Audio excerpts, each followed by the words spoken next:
basura, mga pekeng balita agad mabubura. Mga troll farm, malamang susuko na, dahil kami ang bebenga, humanda ka na. Mga makachina, benga, benga. Mga fake news, benga, benga. Salbahing dede, benga, benga. Halik sa Walang kawala ang may sala. Pegador, wala kang kawala. Benga, bengador, kayo ay maganda. Benga, bengador, galit sa masama. Benga, bengador, ang sa inyo bebenga. Benga, bengador, wala kang kawala. Benga, bengador, kayo ay maganda. Benga, bengador, galit sa masama. Benga, bengador, ang sa inyo bebenga. Okay? O, eto na. Sige na, mag-usap na tayo. Para tigilan na natin ang ka-emirata ni Digong. Ayan. Yan. Tatay nyo, karton, ano nangyari? Ano nangyari sa tatay nyong karton? Balitang-balita ngayon yan. No, balitang-balita ngayon yan. Off ko muna tong chatbox natin, ha. Balitang-balita ngayon tong tatay nyong karton. Ayan, ano nangyari? Ano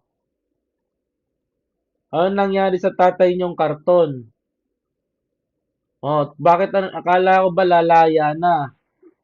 May papirma-pirma pa kayo nila Alpotera. Akala ko lalaya na. Nagpakalat pa ng pirma yung mga lintik eh. 'Di ba? Nagkakalat ng pirma yung mga lintik. Kung saan lupa pumupunta. Tapos ang nangyari mga kababayan ko, hindi naman pala makakalaya. Tuloy ang kaso. Mga DDS. Mga dilis, ano na? Yan, tuloy ang kaso. Paano ko nalaman? Mga dilis. Paano ko nalaman, mga dilis? Liwaliwanag ko. Paano ba yan, mga dilis? Tatay nyo, anong pinagkakanan nito ni Alpotera na kumuda ng kumuda na magkalat ng pirma? Hindi nga. Sabi ko sa inyo walang mangyayari ang pirma. 'Di ba? Walang mangyayari ang pirma. Kahit anong tingin ninyo, kahit anong gawin ninyo, walang magagawa yung pirma. Maliwanag klaro. 'Di ba?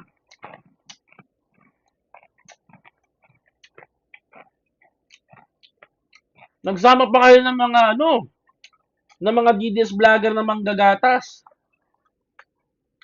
So, wala naman din palang mangyayari sa pirma. Naggot pa kayo sa buong Metro Manila, wala rin mangyayari. Yung tay kami naman. Anong tay kami naman? Baka ang pirma mo, tay, dyan ka na lang.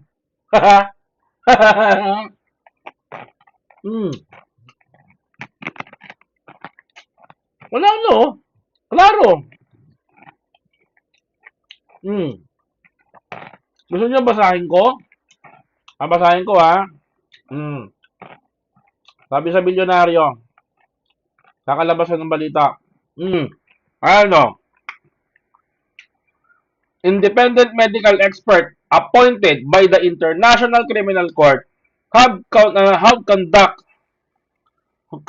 that the former President Rodrigo Roa Duterte is medically fit to participate in pre-trial proceeding according to recent court findings. Patay ka ngayon, Digong. Yari ka. Wala, wa-effect yung mga paawa nyo. At least hindi sa atin ang galing to. Di ba, mga kababayan ko?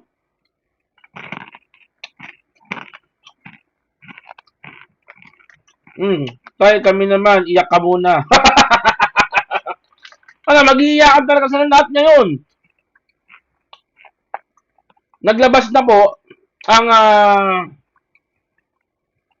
ICC na sinasabi nila na si Duterte na fit to trial. Kaya yung baliw-baliwan nila, yung mga ano-ano nila na eme-eme nila, Harry Roque na Maharlika, mahina na yung tatay nyo. O, nagsasabi, fit to trial. Fit to trial si Digong. It means, mga kababayan ko, tuloy ang kaso ng ICC. Ano? Sabi ko naman sa inyo, huwag nyo nang ituloy ang pagpapakulong. Dili na ako maglaban dito sa ICC. Okay na ako. Isunod nyo si Bato. Oh, iyakan na naman sila, di ba, Ma'am Chris Rose? Oh, talagang masamang damo. Matagal na matay. Correct, I agree. The former president, hindi yan talaga mahaba buhay yan eh. Totoo lang eh. Targado yan, Ma'am Chris Rose, ng ng pagkain ng Chekwa. Kaya ganyan. Di ba, Ma'am Irene Santiago? Wala, ay nga, hindi makapagsalita ang mga dilis, oh. Nagkandak pa sila ng signing campaign. Yung pala, nang bubudol lang. O ending. Nagmukha silang tayo ngayon, di ba? Tama ba ako doon? Mga kababayan? Tama ako doon.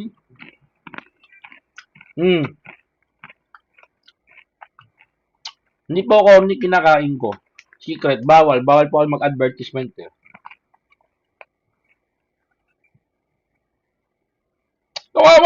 Kawawa talaga si Digong. Yun mo, ginatasan ng mga DDS vlogger yan eh. Ano nangyari? Di ba? Ano nangyari sa kanila? Ganyan ang mangyayari. Kaya sinasabi ng mga DDS na makakalaya na si Duterte, walang katotohanan yon. May sinasabi ng mga DDS na hindi daw fit to trial si Digong. Ayan no.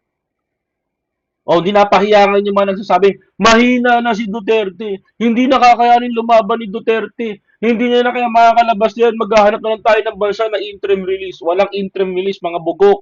Ayan ang nagsasabi, tuloy ang kaso.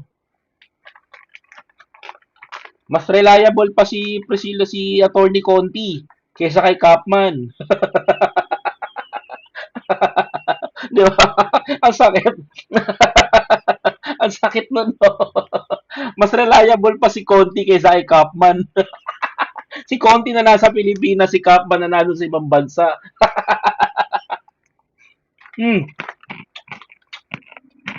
Tapos magla-live na naman si Harry Roque. Mag-iiyak. Nagyayakap na naman kayo ng karton. Diyos ko. Wala yung kadala-dala. Hindi na kayo nag-isip. Sinabihan na nga kayo na hindi makakalabas dyan. Kahit anong ipilit ninyo.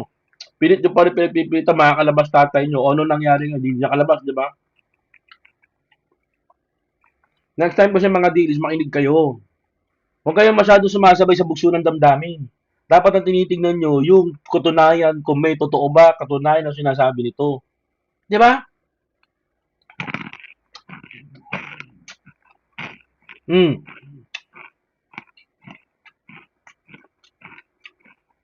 Sila mga DDS na na ginagatasan ng tatay nila. Ginagamit yung mga vlogger ang gatas na gatas. Oo, ang lakas mang gatas ng mga vlogger nila. 'Di ba? Kung may ruta ng pirma, sasama sila, ko-cover lang, ila-live. Vlogger na sila nun. Ilan lang ang malulupit na vlogger dun eh. Mga kababayan ko eh. Oh, hindi umubra yung peking luha ni Roque.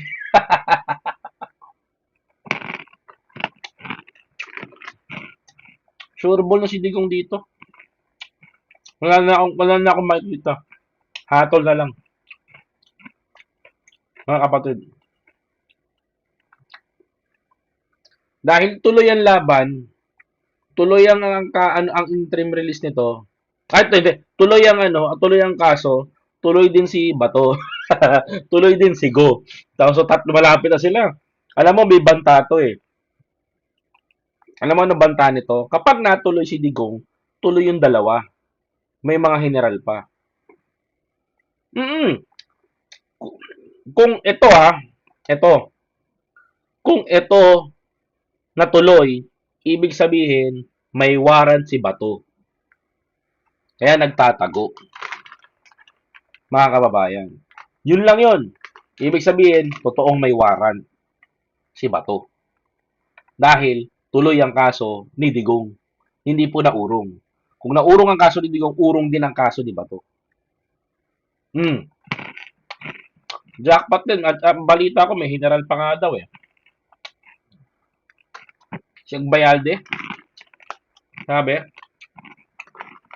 Tapos na ang drama, mga dilis. Tapos na. Kaya better luck next time. No? Better luck next time. Yun lang gusto ko sabihin.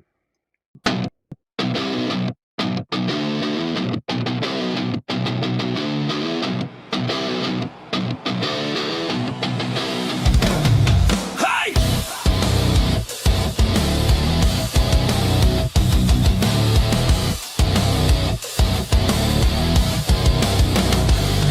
Pagalog ka ang utak, hindi na uubra. Mga pekeng balita agad mabubura. Mga troll farm, malamang susuko na. Dahil kami ang bebenga, humanda ka na. Mga makachina, benga, benga. Mga fake news, benga, benga. Salbahing dedes, benga, benga.